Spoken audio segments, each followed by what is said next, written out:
I'm Matt from JetBrains, and today I'm going to be talking to you about what we can do as JetBrains for educators, for yourselves as coaches, as educators.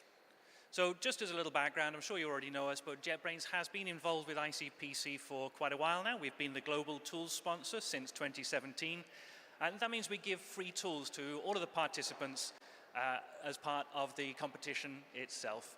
But we've also been supporting the ICPC since about 2001, so we've got a good history with ICPC.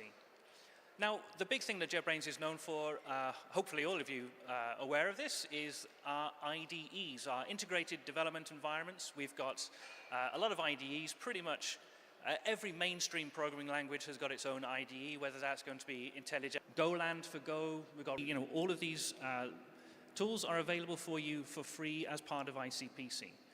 And again, just as a bit of a recap, these tools, they are all built on a common platform. They're a great IDE. They give you great functionality to work with your code. We've got rich navigation based on the indexes we build when we open your projects. Single-click debugging, which is a fantastic way of being able to view and modify the state of your project. We inspect all of your code as well, find errors as you type. We've got to give you hints, quick fixes, and so on.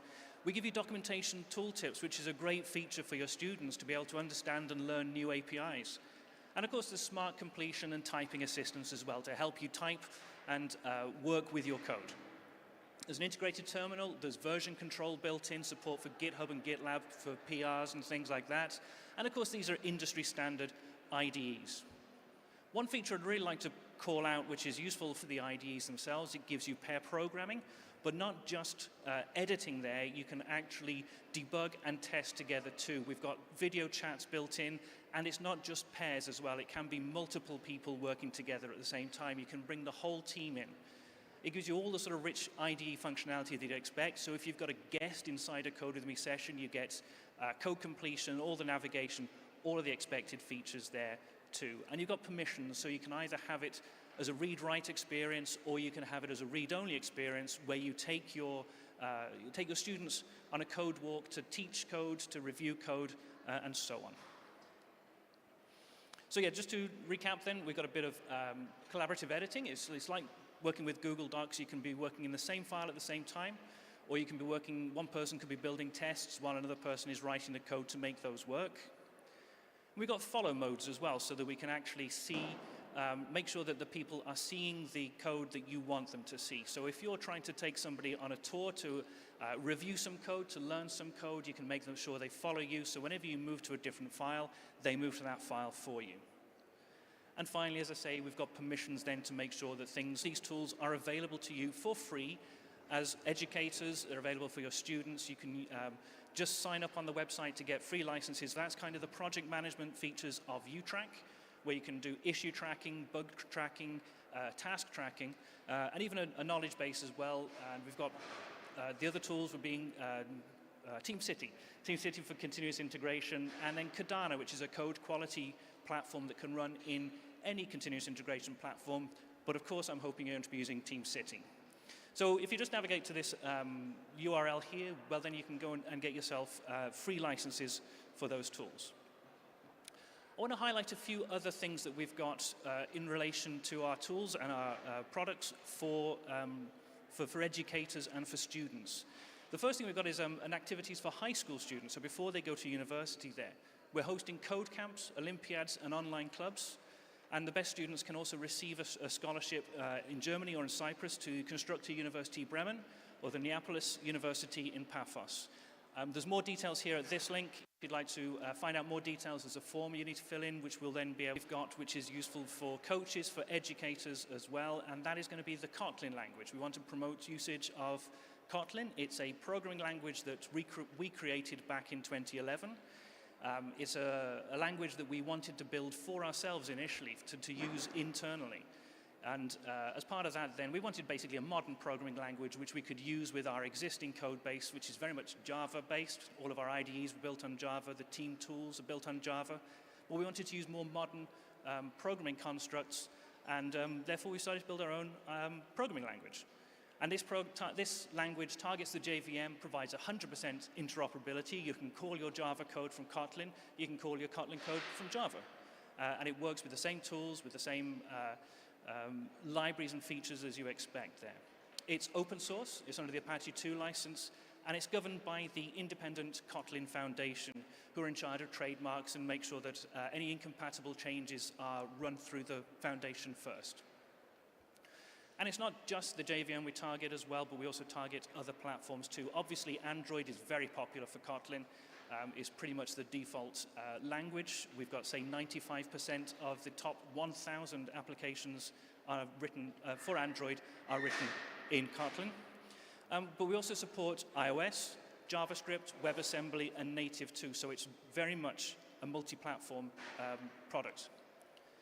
We're very happy to say that there are nearly 400 universities teaching Kotlin around the world, and we're hoping to add more people as we go. And it's nearly half. Might recognize a couple of the names on there as you go. Another key thing as well is that Kotlin is being used very heavily inside the business world. So by teaching Kotlin in your universities, you'd actually be helping set your students up for success in industry once they graduate. So what is Kotlin? Let's have a quick introduction there. It's a modern, safe, multi-paradigm programming language. By multi-paradigm, we mean that we can use it in many different ways. It can be used as an imperative programming language, as an object-oriented programming language, or as a functional programming language. So you've got the best of all worlds there, and you can mix those and use the appropriate tools when you need to. It's modern, using some of the modern features of newer programming languages, and it's safe in that we have null safety built into the type system.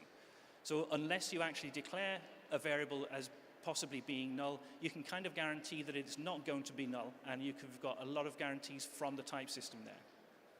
We have a big emphasis on conciseness and expressiveness, so we want to try and reduce the boilerplate and make it so that the out of the box, basically, give you common ways of solving common tasks.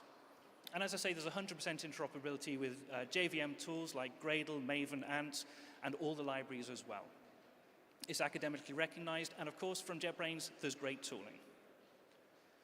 If you want to teach Kotlin if you want to use Kotlin for teaching, then it's great for a number of reasons. It's great from a first programming boilerplate. So we can have a function which is just the main of a program. We don't have to wrap that in a class. You don't have to introduce concepts too early. So you can just have functions and start to program imperatively without having to explain everything about type systems first. It's great as an algorithms language as well. Because it's so concise and removes some of the boilerplate, because we've got a lot of great functionality inside the standard library, you can focus on the implementation of the algorithms without the verbosity. One of the nice things is that algorithms tend to fit on a slide, which is very, very useful for teaching. And as a general purpose language as well, you get the ability to teach modern generalizable programming habits, which is going to set your students up for life in industry after they graduate. To help you with this, we've got a free programming in Kotlin course. So there's another link here. There's a number of links throughout this, by the way. If you want to grab them with your phone, that's great. There's a link right at the end there with all this information, so you'll be able to pick it up later. But the programming in Kotlin course is developed with Constructor University Bremen. It's a set of slide decks including speaker notes, exercises, assignments, and it talks through a number of useful subjects, from functional programming to object-oriented programming, exceptions, generics, lambdas, and also concurrency and coroutines. Kotlin's got a great story for structured concurrency. So this is free to use, modify, adapt, teach. Basically, you can do with it what you want to. On top of that, we've got an Algorithmic Challenges in Kotlin course, which has been created by former world you might want to use. Again, there's a short link here. All of these links are going to be available from the main link at the end of the presentation. And Google Summer of Code is also a great way of being able to help your students further their careers with internships. And these internships then are sort of promoted by mentors from the Kotlin Foundation as well, so Google, Gradle, and JetBrains. And participants get to work on projects contributing to the language and the overall ecosystem of Kotlin. And you can find out more from Google Summer of Code. So I mentioned Kotlin, the multi-platform, and Kotlin as a language actually originally targeted the JVM, but we wanted to be able to target different platforms as well, and we've made that a reality. Obviously, Android is very popular, but we also support targeting iOS, JavaScript, WebAssembly, and native too. This is more than just being able to code and then reuse it on different platforms. There's actually got language features built in where we can expect a specific implementation from our common code, and then the platform pieces provide the actual implementation there. So it's baked into the language, this idea of being able to share code between different platforms. To help with that, there's the Compose multi-platform for UI there. We can have shared UI across multiple different platforms based on Kotlin and Jetpack Compose. And we've got that now for different platforms, including iOS, Android, of course, and in desktop and web. And as part of the multi-platform, we're actually running a contest, the winner of which is all for students. It's for students and recent graduates. And you've got to build a cross-platform project using Kotlin multi-platform. And the winner can actually win a trip to Kotlin Conf 25, our very own Kotlin conference, which is being held in Copenhagen. And we'll also give you some nice souvenirs, and the submission deadline for that is January the 24th, 2025. Again, there's another link there for information on the contest itself. So just want to quickly round up with some information about Kotlin tooling. Of course, IntelliJ IDEA is our IDE for Kotlin. It's also for Java and other JVM applications. And again, we get the great functionality from the IDE that you'd expect, the indexing, the navigation, the code completion, and all the things I wanted to call out, especially for educators. If you've got a course that you want to use, if you've got assignments and samples, is that we offer an automatic Java to Kotlin conversion. So you can be working with your sample applications, with your exercises, and then you can, if they're in Java right now, if you want to. Other useful functions we've got in the IDE is Kotlin notebooks. This is a great feature of being able to use Jupyter notebooks, but with a Kotlin kernel rather than the usual Python kernel there. So you can interactively edit and work on Kotlin code and have that query databases, call web APIs, and then visualize the data with charts and graphs. We've got a data frames library as part of all of that, and you can use it for prototyping for just two. So if you've got your own code written and you want to call that through a notebook, interactively work with it, you can do so. It's a really cool tool. And that pretty much brings me to the end of everything I wanted to say. I want to basically throw you a load of things that we've got to offer for educators, for coaches. There's a lot of tooling going on there. There's a lot of free stuff we're offering. We've got a lot of cool contests and opportunities for students and recent graduates. And at the bottom here, we've got kotlinlang.org/education. Everything we've talked about as part of this session is available from that link there. And then also my colleague Sanya's email address is available there. If you have any questions, any issues, any feedback, please know what's going on. If anybody has any questions, I think we've still got a little bit of time now to cover any questions. If not, thank you very much for watching. Thank you for your time. I don't think there are any questions in the hall right now. If anybody does have any further questions, we're all at the booth over there. Anybody would be pleased to answer any questions, any queries that you've got there. So we will see you later. Thank you very much.